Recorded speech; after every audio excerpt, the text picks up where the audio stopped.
Hi again, everyone, and welcome back to the Clydeside Containers podcast. This is where we get to look at some of the weird and wonderful individuals and experiences you're going to find at Glasgow's premier eatery, restaurant, and live event venue, which is going to be coming very, very soon. I am joined by one of the container occupiers. We'll go occupiers, an actual word. I'm joined by Denis Fisher, who, of course, is the cult. Well, how would you give us the name of your pizza? It's the Pizza Cult. The Pizza Cult. Now, We've got to start with the name, first of all, before we go any further, because I love it, and it's so goddamn ear-catching. It's an earworm. It's eye-catching. Tell me, why did you go for the name The Pizza Cult? I think it came out of you always hear of pizza places they've got a cult following. You'd always hear that. Yeah. Like, pizza places have got like they got a big kind of underground following and then kind of explode. So it kind of came a little bit from that. But at the time when I was trying to pick a name, also I was watching a load of I get obsessed with genres. Right. So at the time I was obsessed with cult stuff. Yeah. So Midsummer had recently come out. Okay. The Wicker Man. Stuff like that, the old one with Christopher Lee. Nice. So I was playing a game at the time as well called Cult of the Lamb, and that was kind of very culty and the occult kind of stuff. So it kind of came all from that, and it all kind of came together at the same time. And also I wanted a cool website with the .com, and so the Pizza Cult I could get it for 30 quid. Oh, brilliant! Oh, that's it. Yeah. Everything ties in. But your journey going towards making these amazing pizzas down at the Barrowlands, we'll unpack all that in a little bit. Mm-hmm. It's probably one of the most unique ones because it is such a right turn that you take. Yeah. So you started off in sales, right? That's what you were doing before we went in. When did you make the change from sales? What was it about it, the working in sales, and everything changed? So I was in sales during lockdown as well. So I was working from home. And that's grim. Yeah, it was grim. And just obviously on the phone all day as well. It was working from home. But any spare time I had during lockdown, I was making pizzas and making breads. And like everybody, I had a sourdough starter that I'd made. And so every day I was experimenting with how dough is affected by time and temperature and all that kind of stuff. So I went through a point where I made 7 batches of dough and had pizza every single day for 7 days, so I could see how it changed every day. So people are out there making banana bread and what have you. You're like novices. I'm doing chemistry. I'm doing mathematics. Yeah. You guys, what are you doing? What are you doing? The sales job. I mean, during lockdown, you're trying to sell stuff to people without going too much into the company and what have you. What was it you were selling? The software. So it's software. Yeah. So it's stuff that people could actually still use. You weren't trying to sell people holidays in the middle of lockdown. No, but I'd sold everything back over 10 years. I was in sales 10 years. Wow. So I'd done solar panels. I'd done electricity and gas contracts and door-to-door stuff as well. Okay. So which you're definitely not doing during lockdown. Exactly. Yeah. Right. Yeah. So so once that, and I never enjoyed it. Ever enjoyed it. No. I don't think anyone really enjoys it. Really, do sales. Have you ever done it? No, I don't think I've ever heard anyone. I've never seen anyone graduate in uni and go, you know something, I hope I get in sales. No. Hey guys, what about we get that new board game, sales, and we just play that for an entire night? But that's one of those creepy folk that are into Monopoly too much. Yeah. You know what I mean? Like, hey, this is all very well and good, but we've got to pay rent on these properties and we've got to try and build up our portfolio. You're like, fuck right off. But so did it start was it just a hobby, or was there any point that you thought this might go into business? It was just a hobby. You're just having fun. It was just a hobby, and then it was when lockdown ended. I was let go from the sales job. And I just never liked them. I just turned 30 as well, so I was like, man, I need to work out what I actually want to do because I do not want to get back in sales, especially being let go like I did. I was like, I need to get out of here. So you started in sales quite young, so around about 20 or something? Yeah, it was when I went to uni. I was walking down the street and somebody went, "Do you want a job?" And I went, "Yeah." And you went, "Okay, come in this place on Tuesday." And it was one of those door-to-door sales things. It was a horrible job. You've made me worried about you because first of all, you said you're really into cults. Yeah, I know. And then you walk down the street and you're so susceptible. Just come on away in, it's going to be fine. Well, it was like a cult, that place I worked at, actually. It was kind of horrible. I won't say the name of the company, but yeah, they've been in a lot of trouble for some of the practices they do and stuff. But I really hate them. Like, okay, as soon as we're finished, we're going to find out what it is, and he's going to name a pizza after it. It's going to be good. But it started off as just fun. Yeah. And then once I lost the job, I was in one of my group chats I was just speaking to people being like, I don't know what to do now. And the people in the group chat were in marketing. One of them was in events. And I was like, maybe I could do probably one of your guys' jobs. Right. And one of the guys was just like, you've been making pizzas. Why don't you be a pizza chef? I was like, can you just do that? Can you just be a pizza chef? So people knew about what you were doing. I mean, were your friends and family? Yeah, friends and family knew. Like I was obviously sending pictures and stuff like of pizza I've been making. Because I've been doing it all the time. Like someone had to see them. Yeah. So when does it go from people going, right, we're a bit concerned about that you're making pizzas all the time, so you could have a go at this? I mean, how were all the people tasting these things? You were sending them round to people? Yeah, like my girlfriend would often have people round, and I'd just make pizzas for everybody and stuff like that. And so I kind of knew, and it was just I just loved doing it. So I just knew that was something. And I could, when someone suggested I should do it as a job, I was like, surely it wouldn't be as fun to do it as a job, but it was. Oh, yeah, loved it. That's it. So what's the first step to kind of like maybe earning a bit of money? I nearly said earning a bit of crust. I stopped myself going into that cliche cul-de-sac. But when did it make that first step of going like, right, I'm going to do this as a business. This could be something that, well, maybe not business, but the first steps towards that. When does that happen? Just after lockdown, you're looking to kind of realign? Yeah, so I just made a CV, and I was like, I'll just try, because obviously the hospitality industry had been like ravaged from COVID and stuff as well. And a lot of people weren't coming back either. Exactly, yeah. So a lot of chefs had left and weren't coming back. So I didn't really even consider this when I was applying, but they were desperate. The whole industry was desperate. Yeah. So which played straight into my hand because I had no experience whatsoever. But I made a CV. It was all my sales experience on there, but I'd put pictures of the pizzas that I'd made, and I'd put at the top home pizza chef. Right. And I just sent that out to everybody. And I got a few people asking back for a few trials and stuff, which I went to a few and just embarrassed myself because I couldn't, like, it's all gone well going making pizza at home, but like going to a professional kitchen and doing it is a completely different thing. Got you. But the one guy that brought me in, don't you know Strip Joint in Finniston? Say that again? Strip Joint in Finniston. Right, I thought you said, do you know a strip joint in Finniston? And I was not going to implicate myself in any way, shape or form, but I do. Yes. I do, yes. Yes, so the guy who owns that, he saw my CV and he was in a panic, so I think he needed a new pizza chef. Right. So just saw pizza chef on my CV, pictures of pizzas, was like, get him in. Didn't read it at all. And then when I got in, he was like, so where have you worked before? And I was like, nowhere, I'm a salesman. He was like, what? And so like, it was a whole thing. I explained to him kind of what I wanted to do. I wanted to own a pizza business one day. And he was like, look, I'll bring you on. You can wash dishes for a little while, watch the pizza chef. Right. And then once you kind of got to where you are, we'll get you on section and all that kind of stuff. So, legend. So this guy recognised the opportunity, recognised how keen you were. Yeah. And you were willing to learn in the kind of kitchen environment, which, I'm sure is a lot different from. So how long do you think it was taking you to turn over pizzas at home in comparison to doing it in a professional kitchen? Well, when I was making pizzas at home, I was just like making them on the peel and then just like stretching them out on the peel, topping them on the peel and put them in the oven. The peel is the name of the... I nearly said the spade. It's not a spade. It's not a spade. I'm not sure. The flat spade. Yeah. I've only learnt that when I mentioned that I'd come along to the place in the Barrowlands, and almost quick as a flash, a friend of mine who is a pizza chef went, it's not a spade. It's called the peel. Yeah, it's peel. So yeah, when I was making it at home, I would just make them on the peel and then put them into the oven. Right. Then when I went to do that trial at Strip Joint, they gave me the peel, but like make the pizza there and then put it onto the peel, and I was like, I've never done that before. Oh my god! So I couldn't get it on. It's like the Crystal Maze. Yeah, it was. Yeah. It was. I said, it was a bit of a mess. But I still enjoyed it. And the head chef there at the time took a chance on me.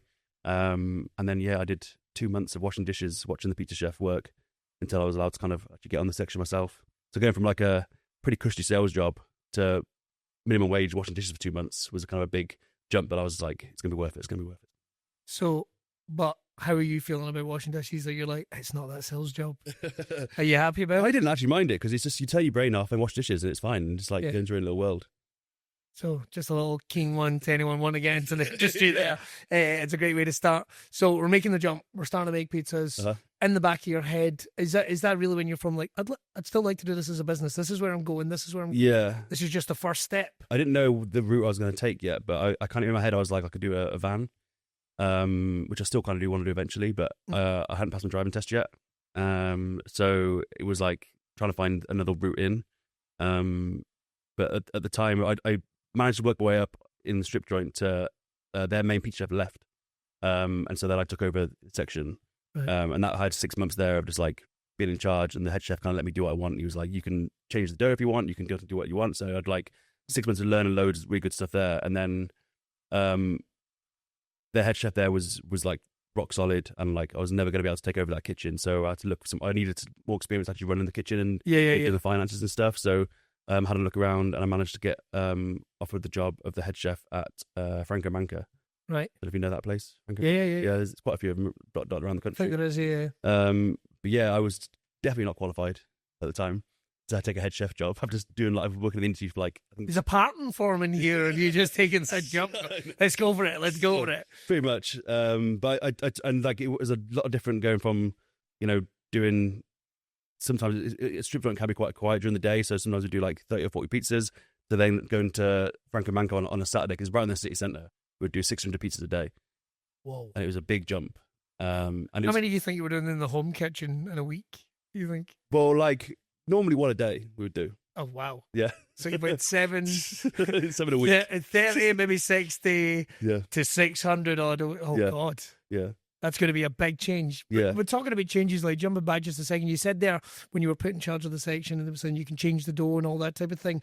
Is that where you were able to bring some of the stuff you'd learned from home, or is that kind of like a period of experimentation? Because obviously we see what the pizza cult does now at the Barrowlands and how we're kind of at the, well, I know for a fact that between when we first met and talking today, the menu's changed, which I think is awesome. But we see that kind of evolving. Is that when you're starting to go like, right, I can start putting more of me into this? Yeah. So I'd because it's very different working in a professional oven to a home oven. Like the home oven only gets to about 220 degrees, whereas the oven in strip joint gets to 450 if you want it to. So it was experimenting with what different higher temperatures does to the dough and that kind of stuff, and that was kind of the first. And it was just, I remember annoying a lot of people because like sometimes they come in, the dough is just ruined because I'm just like, I don't know what I'm doing. But yeah, the more I kind of experimented, the more I kind of get to know how it all works and what the main thing about dough is like, it's the actual recipe doesn't matter so much as just how you manage it. Okay. So as in like, once you've made it, what you do with it before you use it, like that's kind of the one of the main things. That's probably what I learned there most. That's wild. So, we're now doing like 600 odd pizzas. Mm-hmm. It's going pretty crazy here. Yeah. But the pizza cult is still kind of bubbling away at the background. You're watching cult movies and documentaries and all that. When are we making the jump? When does that jump happen? That you go, you're doing the head chef job, so you're learning a lot more about the kind of back end of things like pricing it, what do people want, kind of demand. Mm-hmm. When does that jump kind of happen for you? When do you go right now? Well, so the plan was still until I went to the Barras just for a day out. The plan was just to get a van, and then just a day out. Yeah, so I went to just down the Barras. I'd never been there before. My girlfriend's from Coat Bridge, so she took me down the Barras, and it was just I just thought it was amazing down there. Just like the communities down there, and it's just it's changed a lot from what it used to be apparently. But like nowadays, it's a lot of it's just people that have maybe like I did. I found a passion during lockdown and started a little business, and that was kind of what most of it is down there now, and it's just amazing. So, and everyone's just smiling, and everyone just was like really happy, and I like spoke to a few people, and everyone was just like really positive about what it's like down there. So I was just like, when did they? I was like, I saw they had Monster Munchies down there, and they had another place doing like breakfast rolls and things, but no pizzas or anything. Yeah. So I asked one of the guys that trading there, like, who do I speak to? They put me in touch with the girl that was doing it at the time, and yeah, she was like, yeah, we've not had pizza before, but we'd love to get it in there. So yeah, I was like, I'll take it. Oh wow, just that quick? Yeah, it was about 6 months from that day I went down there to when it opened was about 6 months, because the unit I had was like, it was grim at the time. It was like there was nothing on the walls. It was cobwebs everywhere. It was grim. Is that that's not the one you're in now? Yeah, that's the one I'm in now. Oh, that is the one you're in. Yeah. It hadn't been used properly for like 10 years, I don't think. Because that was the whole thing. It's in this kind of, it's not in a bad corner at all, but it's like you don't get the footfall in that corner because like it's not like a straight through thing. So when we moved in there, it's like it was kind of a little forgotten little corner. But now that corner's busting. There's loads of stuff there now. There's loads of food places and stuff over there now. Yeah. It's so 6 months period. You're going into this and you're thinking like sales jobs around the background, going from making pizzas. Now I've got this unit that has been just left. Who knows what was in? Do you know what was in it before? Loads of stuff was in it before. Like I think I can't remember exactly what it was, but it hadn't been used properly in years and years and years. I think just before I opened it, they kind of made it a bit better, and they had a Hong Kong market. So there was some Hong Kong food stuff in there for a weekend. But before that, I had no idea. It was like atlases or something. Oh, atlases? Yeah, I don't know. Somebody been selling atlases down at the back. They're stolen. I'll tell you that right now. No, so those Encyclopedia Britannicas you used to buy like every week. But the reaction to the place opening has been amazing. Yeah, sure. First of all, the menu. It's. I mean, I every time I've been down, I'd always say, "Oh, we're coming back to Pizza Cult, and we finally got the chance to come down and NC along with the guys. I mean, the menus. I don't know. I'm hungry right now. All we were talking about was food before we actually started. But you want to bring a unique kind of personality to it through your food. Was that important to you? Like, you didn't want this to be, and no disrespect to any of the other pizza places in the city, you wanted it to be something really different. Yeah, it's obviously inspired. It's Neapolitan style pizza, so I wanted it to be rooted and inspired by Naples style pizza. And try and stick to the rules that the Italians have to a point. But then obviously I'm not Italian myself, so I can kind of break the rules and do what I want. Yeah. So the important thing for me was keeping it authentic, but then putting a authentic me twist on it. Yeah. So to jump out that second, I mean, you obviously mentioned the Naples style. We've got to talk about do's and don'ts with pizzas. Yeah. Because obviously we want to showcase how yours is so different and how it's so amazing. What's some of the do's and don'ts? Who's your go-to? Like, where would be your go-to place if you were going for a pizza? For Neapolitan style, I mean, Pisano gets a lot of stick. Yeah. And some people are saying that it's gone downhill since they've been bought. I've not been there yet, but they are good. They are still probably the gold standard of Neapolitan style, right, in Glasgow. So they're really good. In terms of don'ts and do's, in Italy they don't pair cheese with fish in Italy, so they wouldn't do that. They don't put chicken on pizza, which surprises some people. All right, that's a surprise. Because normally, like, you have a pasta course, then a pizza course, and the pasta course should have chicken, so you want chicken on both. So I've done a pizza with chicken on it once, but that's only because I had I thought it was a really good idea, and I'd never seen anyone else do it before. So it was, I don't know if you've ever, there was a recipe that went viral a few years ago called Marry Me Chicken, which is like a creamy chicken dish with like sun-dried tomatoes, really, really good. So I made that as a pizza. So like the base was like the creamy chicken sauce, and then with the chicken on top, and then sun-dried tomatoes, and it looked really cool. But that was like, so that had to be something that was like really unique and really something that I'd never seen before to break that rule of no chicken on pizza, if that makes sense. God, I just thought chicken on the pizza was like a kind of common thing. No, well, it is for like kebab shop pizzas or whatever, or New York style will do chicken as well. So where are you ranking them? So if we were doing like the ranks of what people would consider to be kind of easily accessible pizzas, right? I'm going to give you some rankings here. Like, imagine we're doing a tier system if you can, right? I love a good tier. So we've got our Papa John's, for example, which are still in Glasgow. I actually quite guilty of liking a Papa John's, to be honest. But where are we if we're doing it out of 5? 5 being amazing, 0 being crap. Where are we putting it? Papa John's is like, if we're talking like quality of ingredients and all that kind of stuff, they're like a 1. Oh wow! But it's meant to be fresh. It's not. That's not to say I don't like it. Like the reason I got into pizzas originally was because I grew up on Domino's and all these other pizzas. Like, so I still love all those types of pizzas. Do you think your taste kind of changes as you get a little bit older? Because I was kind of like, we used to have Domino's, and I think we had a Pizza Hut nearby. I think it might have been the only one left. For some reason, they were still in Ayrshire. That and a Wimpy, bizarrely. We're going to come back to that another time. Wimpy. Yeah, there's a Wimpy near where I live, but I think it's the only one left in Scotland. But your taste does kind of change a little bit as you get a little bit older, doesn't it? Yeah, I think so. So obviously I grew up on that style of pizza, so I never really want to put my nose with that pizza, because that wouldn't exist if I hadn't been brought up on those kind of styles of pizzas. That's a good point. Yeah. But yeah, as you get older, and like now that I make really fancy pizzas with like nice ingredients, it is hard now to go back to like a Domino's or whatever and be like, it's still good, it's still nice, but like it's you guys need a hand in the kitchen. I could help. It's a Papa John's, isn't it? Like, just in terms of the overall flavour, then. Where Papa John's would be, I'd say they're like a 1. Kind of like a 1. Yeah. Where are we putting Domino's? Still the most popular? Probably a 1 as well, maybe a 2. You are brutal. I'm loving this. Where are we putting Pizza Hut? Pizza would be a 2, I'd say. Out of those 3, pizza is my favourite. So we're looking to get that kind of more unique flavour, kind of fried, because I think that's what you start looking for after a while. Which brings us kind of back to what you're putting together on your menu now. I saw the menu's just changed.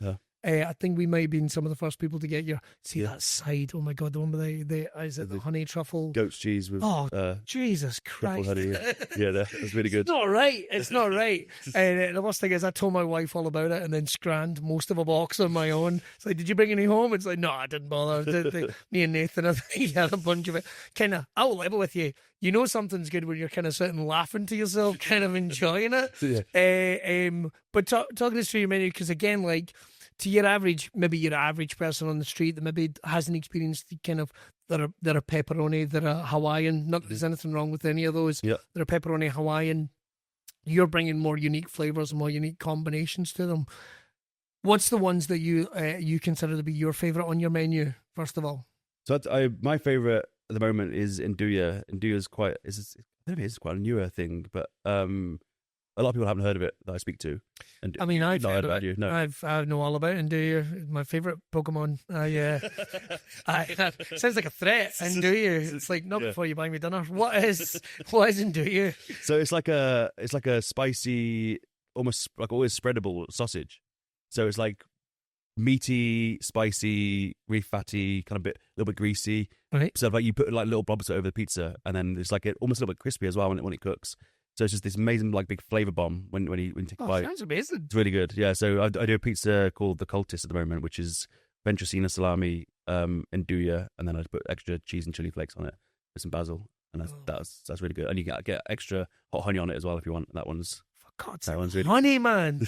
Who was the genius that started putting honey on pizzas? I don't know. The first time I tried it was in Canada. There was a place I think it was called Brooklyn Pizza, and I had it there for the first time. I was like, this is crazy.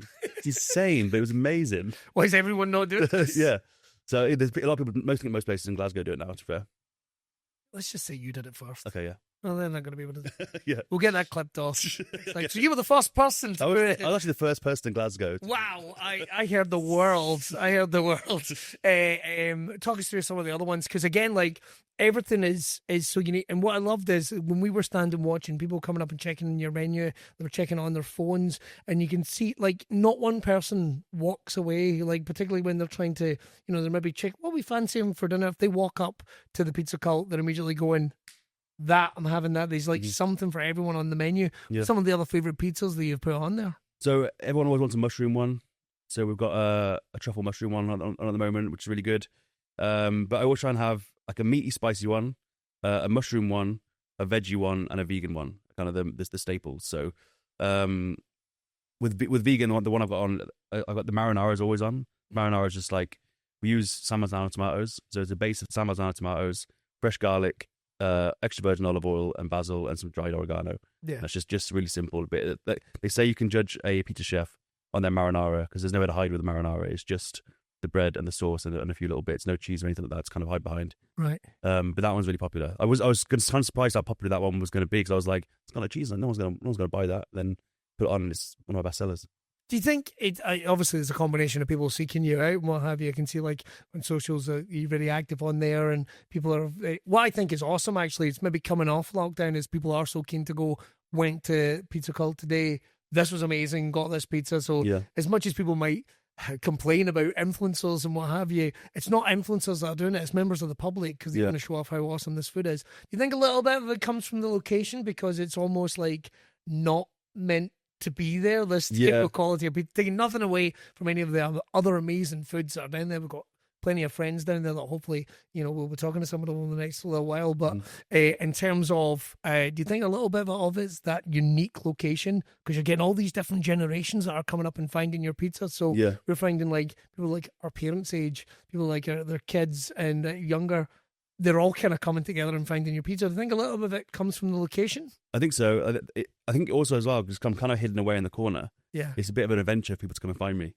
Like, people are like, sometimes people find me, they're like, I've been trying to find you for like weeks. Yeah. And I'm like, I'm here. But like, I think it is a fun thing to people to like try and work it out. It's not very well signposted at the Barras. I don't have many signposts out there. Yeah. So it's kind of, I think it's fun for people to come down and be like, right, we'll go, and they've got to explore the Barras. And the Barras is such a fun place to explore that like it's part of the whole experience. People like that though. They like they like an interesting location. Yeah. As well, which brings us neatly to the the Clydeside Containers, which is going to be very different as well. I'll have to make sure we get you in tell you what, I'll set up a stall just in front of you just to make you feel like home. Don't know what I'll sell. I've got a soda stream in the house I'm trying to get rid of. But in terms of the influence, like you said, of the pizza cult, right? Because that seems to really speak to your personality, like you say, you were getting into.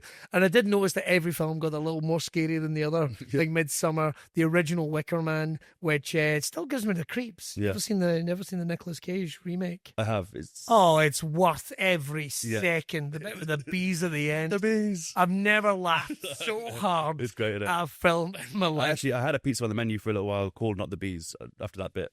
Did that ironically have honey on it? Because that would have been, oh my God, really?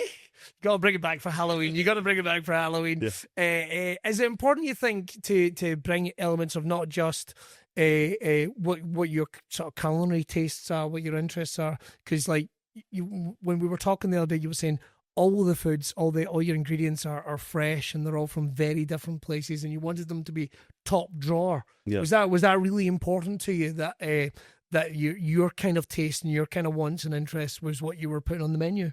Yeah, I like. I think it's more exciting for people as well. I actually did a survey recently and asked people what they're looking for in food, and the number one answer was high quality ingredients. So it's definitely what people want, and it's definitely what I want as well. So I think it just makes it more exciting for people when you can say, you know, the flour we use is using grains from Italy. The tomatoes are San Marzano tomatoes grown just outside Pompeii.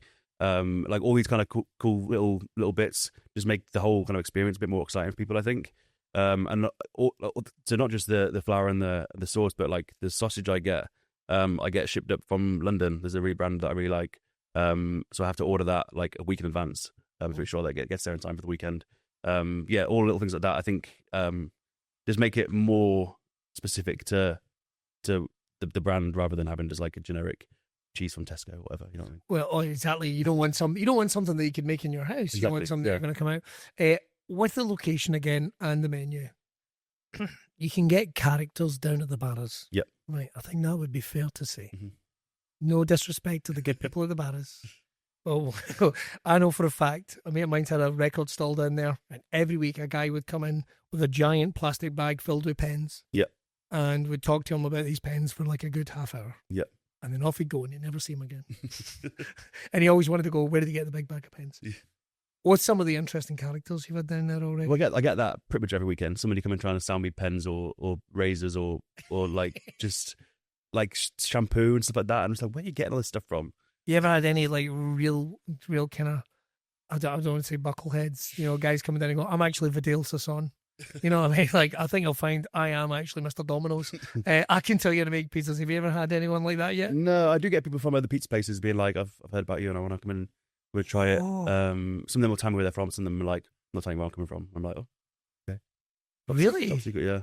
So they'll come down and tell you they're from other pizza places. Yeah. But they won't say where they've come from. Some of them do, some of them don't. Some of them are like, we're just doing a bit of research. I'm like, oh, okay. Doing a bit of research? Yeah. Trying to nick ideas is what they're doing. Yeah. Hot honey. They're trying to steal my... Trying to steal their hot honey idea. You were the first person to ever do it in Glasgow. Exactly. You know what I mean? Do you ever just feed them misinformation? Oh, I just put a jar of jam on the pizzas and then nobody seems to... I will do now. Oh man, that would be quite interesting, putting jam on it. But in terms of, like I say, bringing your personality on it and that type of thing, I mean, you were talking about like the name you wanted it to come from, but it's something that's also got that kind of cool factor, because everyone knows what a cult is, and for some reason we don't seem to be particularly fearful of them in Scotland. But it gives us a kind of rock and roll element to it. You think that's kind of helped kind of get the word out there? And I think so. Yeah, it's like it's not very like it's not. I couldn't be a big corporation called the Pizza Cult. Like you know what I mean? So you know straight away what it is. You know it's a small business straight away. Like if it did go like multinational, like Domino's thing, then the name probably changed, because it would be like, we can't call them a Pizza Cult. That's crazy. Either that, or we got to go really, really hard, and we got to change like your image. We've got to get you like a big gown, some of the doctor that's sweet hair and all that. It's like every day we sacrifice a tomato. It'll have to be something like really over the top. Yeah. Exactly. But it does bring like I say, even when we were standing there just for a few minutes, the number of different peoples that were coming up, and you did see guys that had clearly went, the pizza cult. Yeah. And folk are excited to come down. That must be good. Have you had people from all around the world coming and tasting it? Yeah, we get people from all over Scotland that have seen me on Instagram and come down. Instagram was huge for us because we're in that little corner. We don't get the kind of natural footfall of a lot of people that come walk through the Barras. I learned pretty early on that it had to be Instagram or it had to be Facebook or YouTube or whatever or TikTok to get people down there. So we get most people that I say probably half the people that come and get pizza from me have like seen me on Instagram that week or seen me on TikTok or whatever it is. That's been massive. But then again, it makes it even more fun because then they're like, oh, I've heard about this place. Or if someone does accidentally stroll on me, they're like, oh, I saw your Instagram, and then they're like more likely, oh yeah, I'll get pizza. Yeah. In terms of what was I going to say? Oh yeah, in terms of like the logo and what have you, because we were talking a little bit about the logo. Yeah. It's very eye catching because you go like, first of all, I'm a big t-shirts guy. Yeah. I love a good logo. I love something as well that looks kind of like, I don't know what this is, like straight out of the gate, but it's cool. Yeah. Then someone will ask you about it, and you're like, oh, this is Pizza Cult. Have you? Yeah. Oh, I've heard about them on Instagram. Was that important to you that you wanted it to be something that was kind of fun? Kind of like you say, you clearly after all that time in sales, you're not the corporation guy anymore. People come down, have fun, have a good experience, and go away. Was that important to you that you wanted to get that kind of in there? I think so. Yeah, I wanted it to be like to intrigue you when you see it. You're like, oh, what's that? Like something that you kind of don't always see every day. The story behind the logo as well is like I'm not the first person to put an eye inside a pizza slice. It's been done many times before, but right. Well, we're going to cut that like we did last time. I hear you're the first person to ever put an eye in a pizza slice. That's exactly right. Yeah, but like I'd seen a few other designs that are similar, and I'd sent to my sister. My sister's an interior designer, and she's really good at art as well. Yeah. So I sent her a few ideas, and was like, I want something like this. I want it in these colours and whatever. And she came back in about 15 minutes with the logo finished, and I was like, no way. What? I was like, that's 15 minutes. I was like, I could have been 10 years. I could never do anything like that. She's like a whiz on Canva. Yeah. Really? Well, I don't know what software she uses, but yeah, she went away in 15 minutes, came back with it, and I was just like, she's like, is that any good? You're like, this is it. It's perfect. This is perfect. It's perfect. And I like that the t-shirts are kind of like, because these pizza's kind of connected with lots of different things. I think kind of in the Western world, like there's a little bit of a kind of like Americana love there as well, because you sit and you watch kind of Stranger Things is a big thing. Every time they eat pizza, I just find myself going, that looks like the best pizza in the world. I know. And they're heading down to arcades. So what I kind of liked about the kind of Pizza Cult thing when I first saw it is like it felt like it could kind of exist in that kind of like pop culture kind of Western world, but it's that little bit different. Yeah. Like it shouldn't be there. It's like the devil's opened a pizza shop somewhere. Is there a little bit of that? Kind of like childhood loves and what have you in there? I think so, yeah. I try. It's funny you say that as well, because I love brands from movies that are like fake. Yeah. That's my favourite thing. Yeah, like the Red Apple cigarettes from Tarantino movies and all that kind of stuff. I was gutted when I found out they weren't a thing. Do you know that? Yeah, really? Like, I used to go out with a girl that did smoke. Yeah. And then we went a bit, let's get Red Apple cigarettes. And then it's like, they're not a thing, dude. It's like, oh, the fuck. Yeah, and like, so like Weyland-Yutani from the Alien and stuff, like all these like kind of fake corporations I always really like. So it's funny you say that, because I think that was part of it, that I wanted it to feel like something that's not quite right, but like it's something you might see on a movie or something like that. And the t-shirt kind of looks like the one like a delivery driver would wear from the Pizza Cult delivery service, which is, and it could be anything from E.T. to like, you got mail or something. It's like, but it's it. Was that kind of part of your influence, like as a kid? Was that something you were into those? Yeah, like because we're seeing a thread of like love of movies and kind of pop culture amongst a couple of people we've talked to so far. Yeah, I think so. Yeah, so that's definitely where it started. I remember when I was really young, the Ninja Turtles. Obviously, they're famous for the pizzas and stuff. I had I think it was Leonardo with pizza throw in action, where he could like press the button on his back and he would like kick his leg and fire a pizza out of his chest. Oh wow, great stuff. Yeah. Back in the day when you would get the bits with the toy, and you wouldn't lose them because it was your only one. Well, I would. Yeah. Well, that's what I was about to say. Like my kids now, well, I probably ate them. I've got ADHD. You can't listen to me. Is this what pizza tastes like? But was there lots of stuff like that kind of influencing you as you were a kid? What were you into? As well as the Turtles. As a kid, it was a lot of like pizza related. There's a lot of like, I was big into WWE or WWF at the time. There it is. Back in the day. I know you're a big wrestling guy as well. I am a big wrestling guy. So that was like when I was like, I think I started watching it about late 99 maybe. And then, I think I stopped for a few years though after Stone Cold turned heel. People do, man. Broke my heart. You should have stuck with it, man. You should have stuck with it. Well, I came back a few years later, but John Cena's a bad guy now. That's I know, just yeah, happened. that's crazy. Yeah, it's Can't crazy. believe it. Yeah, We'll save that for another podcast, just in case. A scumbag though, fuck those kids. I think that was his attitude. But you're bringing all that kind of personality into it, because that was the first thing I thought when I saw the pizza cult in that corner. It's like, it looks like it's off a set of a movie, and I mean that. It was like, I instantly go, I want a pizza from this place. yeah. I want a pizza from this place. And like you say, you kind of took this unit that sold encyclopedias or whatever it was. You've got the big pizza oven. We're not in an oven anymore. We're in the big pizza oven, which brings like a unique kind of. I mean, you know when it's been cooked in a pizza oven, don't you? Yeah, yeah. You get you don't get the charring or the like the black leoparding spots in a home oven. So when it's cooked by fire, even just having the fire in there as well, the fire in the cults, like that kind of thing. That's something I definitely wanted was fire, because it just especially when you're the main bit that you walk through in that section of the market. Yeah, because you don't necessarily always go right towards me, but I wanted the fire to catch your eye in the corner of your eye. I never thought of that. So when you walk through, like, was that a fire over there? Is it on fire? And you come in and you see that's a pizza cult, and you see his. Could have thought of that. If only more restaurants out there would have part of their business on fire constantly, then maybe things would be all right. I'm looking at you, DiMaggios. Right, but talking into like the basics of kind of getting down to pizzas and what have you. So an odd question that I did ask you when we were having a chat, but I wanted to recap. It's like a pizza can be a meal on its own. But sometimes if it's, for me, it's always like ends up being part of a night or part of an experience.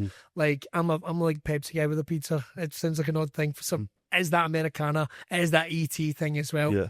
What's the do's and don'ts for pizza? What do you think's the best thing to go with a pizza, particularly one of yours? Let's say we're going for the marinara or the cultist or something like that. What are we going with? Well, if it's like a tomato based one, I'm a big red wine guy. I like a glass of red wine. Right. Even like just the cheap stuff, it's great. Just that. We bottle of rosé. I don't like rosé. I took a guess there. I haven't drank it 22 years, so I took a guess there. I was trying to think of what with it, white or red. Well, if it's a tomato based one, you'd have red with it. Oh, of course. Yeah. Did not know that. Yeah. But why would I? Why would I? Yeah. So I think that, but like, yeah, like also, yeah, Coca-Cola is great, but not actually Coca-Cola, like a more fair trade cola company, maybe. Yeah, I can't see much because I've got I did see Pepsi that. tattoo in my arm. So Is that a CM Punk reference? it's a little bit CM Punk. Yeah. Do you know, it's not about me. It's not about me, and I also don't want to cover that. We'll digitize that out. But what is the kind of like perfect pizza meal for you if you were putting this on for someone? Because people are going to be coming along. They're going to be excited to come and get pizza. It's going to be their first bang experience. What do you want that to be if you were to surmise? I'm seeing the pizza cult for the first time. Boom. What's the experience you want to give them? So we do as well, like we do some really good sides as well that go really well with it. So we do the one you tried was the goat's cheese and truffle honey ones. We do another one that's in Duyo and hot honey bread bites. I know Nduyu is. You know what Duyo is? I know Nduyu. Yeah, now you do. The other ones we do with cheese and garlic, like garlic bread bites cheese. They're really good. And then because we're sticking with the Italian theme as well, we do have cannolis as like a little dessert, like just a wee little cannoli, and that obviously comes from the Godfather. You know, when he's like, "Leave the gun, take the cannoli." So I was like, "I've got to sell cannolis." We don't get enough desserts in there. Like, I've got to say, we don't get enough desserts. I like your cannoli. Goes well with a pizza. Exactly right. Yeah. There's somebody out there having a gatto or something. You've gone too far. I know. Yeah. Crazy. You're meant to be going out. You can't have a gatto. No. Black Forest. Don't even get me started. But people are really excited about it. First of all, I love it's a good vibe with the pizza cult. I love the fact that I went, why did you call it pizza cult? Surmise it in one word, and you just went, because it's cool. I was like, that's the answer we want. That's the answer we want. Do you think it's the perfect night out food? Do you think it's the perfect night out food pizza? Yeah, I think so. It's like you don't need a knife and fork. Yeah. Like even chips are a bit of a nightmare because there's just too many of them. Yeah. Whereas a pizza, you can have a whole pizza in pretty much 4 bits, and it's just you eat them and it's done. Do you keep the slice as it was intended, or are you a folder? So with the style I do with Neapolitan, it's definitely a fold. There is a technique you can do if you do it into 4, you fold it in half, and then the end you fold that end in as well, and then have it like a little something like that. What? Yeah. Like a pizza parcel? Yeah, exactly right. I'm my mind blown. I'm mind blown. But you're coming to the Clydeside Containers, Yep. which is another evolution again. So the Barras site, of course, still there. Yeah. Everyone loves it down there. But this is going to be a whole new experience for a whole bunch of new people. Yeah. And what is it you want them to feel when they come to the Clydeside Containers to head to the Pizza Cult? Because there's going to be other options, of course, but people are going to really seek this out like they have. Mm-hmm. It's going to be the same, isn't it? It's going to be the same for them. Yeah, so I think we are trying to also move into we don't just do Neapolitan style. We also do Detroit style as well on the weekends sometimes, and we also want to move into doing some New York slices. So we basically want the Pizza Cult to be like just like a mecca for people who love pizza, and you can come there and try all different styles. And... When you say New York slices, do you mean buy the slice? Yeah, we're going to buy the slice. Yeah. So we're going to do all those stuff as well. Maybe not at the very start with first open. Probably stick to Neapolitan just at the very start when it's crazy busy. Yeah. But we are going to move away more into like. It's a pizza experience. You can come and you can have like, I'll get a slice of Detroit and a slice of New York and a slice of Neapolitan and then maybe a bit of grandma pie and a Roman style, like all these different kind of things we want to be able to like. Yeah, so. All right, couple of buzz questions. It's first of all, does pineapple belong on a pizza? Yeah. I think it belongs on a pizza. Well, just as long as we don't go mental and start putting on strawberries and stuff like that, I think I'm going to be all right. Well, even strawberries. If it's a dessert pizza with you have Nutella and strawberries, that'd be lovely.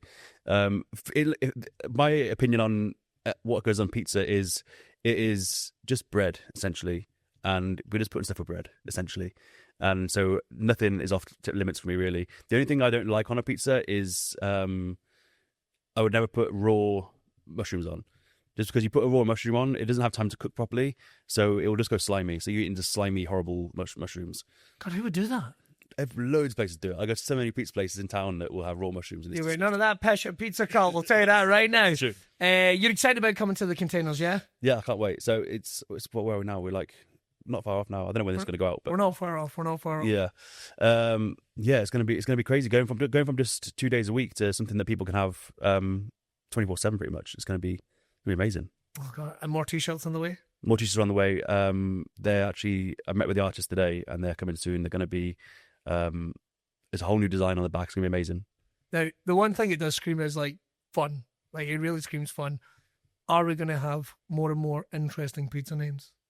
Yeah, that's something I wanted to do from the very start, but we didn't really do. But we've just started kind of putting it into now. Like we've got the cultists now. We've got the magic shrooms. Just these more kind of like a little bit more fun and a bit more like, I quite like the sinister names that are like a little bit like, oh, it's on brand. It is, yeah. So when people, by the time we get to the Clydeside Containers, there's going to be some interesting names in there. I can see a glint in your eye. These are going to be cracking. Denis, thanks so much, man. I can't wait. And we're going to see you very soon because literally I've been ordered to bring my wife down to bring the side order, which I had, which I loved, which I described terribly to her, apart from the fact it was delicious. Right, we are going to see you very, very soon with another brilliant guest on the Clydeside Containers. But look out, the Pizza Cult is coming. Join the cult before it's too late. We'll see you later. Cheers.